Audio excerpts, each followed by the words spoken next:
What's up, beautiful people? Welcome back to another video. And if you're new here, please go ahead and hit that subscribe button. For my returning viewers, it's always good to have you back. Now in today's video, we'll be discussing the documents that you need to take with you to your immigrant visa interview. Now I'm appalled that after waiting for a year for that appointment letter, persons are still going to the interview unprepared, getting the 221G form. Now a little insight, guys. When you go to the embassy and you don't have all your documents, whether it's your fault or it's Andrew's fault not sending over your medical, put on in a drawer, in a matter, you're gonna get a 221G form, right? No. What that potentially does is add up to 3 months to you getting your visa. The consular of the very same consular officers who are taking your visa interview are the same persons who will have to go back and review these documents that were outstanding. Now they have interviews every single day scheduled, so they're getting back to your file when they have the time to. It's almost like your time pass and you have to go wait until me have time to get back to you. Guys, you don't want that, because that wait after you do the visa, I think it's worse than the wait actually for the appointment letter. So without further ado, let's jump right into what documents you need to take to that interview. So guys, this is a checklist that is taken directly from the embassy site, and not everyone will need everything here, but just go along and ensure that you have everything that is pertinent to your case. You can pause the video here and take a screenshot of this slide. I know the text is a bit small, but bear with me. So firstly, you will need a copy of your NVC interview appointment letter. You will need an unexpired passport valid for 6 months beyond your intended date of entry to the US, and a photocopy of the biographic page. That's where you have your name and your photo, right? Now, for me personally, I did not carry that photocopy of the biographic page, but they asked for it, so bring it. You will need 4 color passport size photograph of each person applying for the visa, and the dimension for the passport size picture is 5 cm by 5 cm.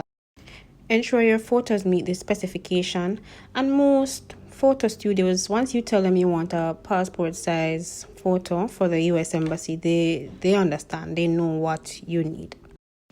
They really only took 2 of those photos, but they asked for 4, so bring 4, right?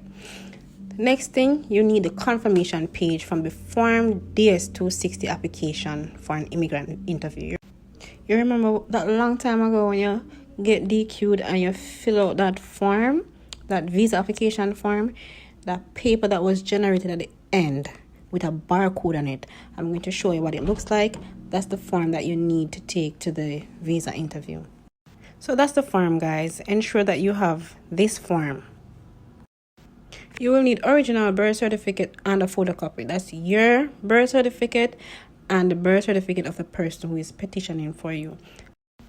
Bring original or certified copies of birth certificates of all children of the principal applicant, even if he or she is not accompanying you. You want to take the Form I-864 affidavit of support for each financial sponsor, including the petitioner, along with photocopy of either the sponsors, and just realize, me bold this and put it in a red, most recent IRS transcript. So most of you guys would have submitted documents maybe a long time ago waiting, right? But remember, another tax period came, so now you will need 2021's tax documents. And if next February comes around and you don't get through, you're going to need 2022's tax document, because it's a new tax season. So this can be the IRS transcript or the sponsor's most recent U.S. federal income tax return and relevant W-2s. It is stated also that for petitioners who have no income, they should submit a simple letter stating that fact.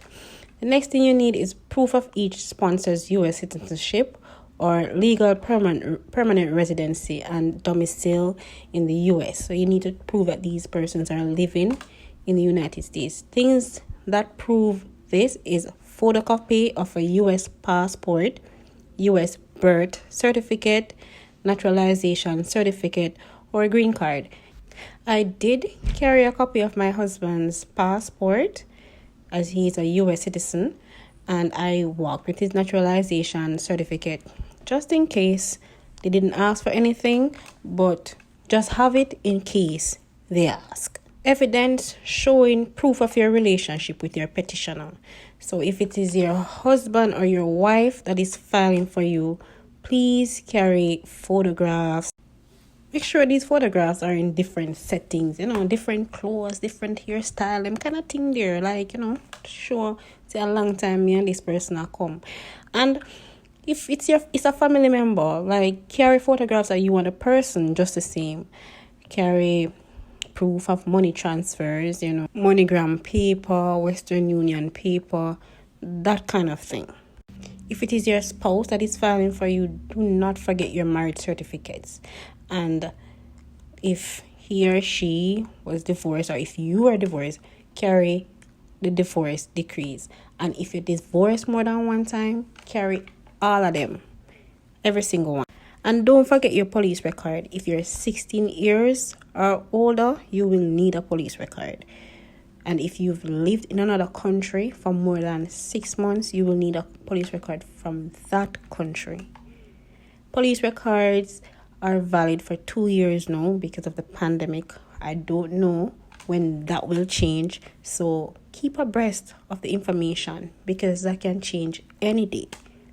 So in essence, you're really bringing to the embassy the original of all the documents that you submitted at the NVC stage, and probably one or two little extra things. So guys, be mindful of that and avoid that 221G. That could potentially be 3 more months on your case. There you have it, guys. I hope this helped. Hashtag no 221G.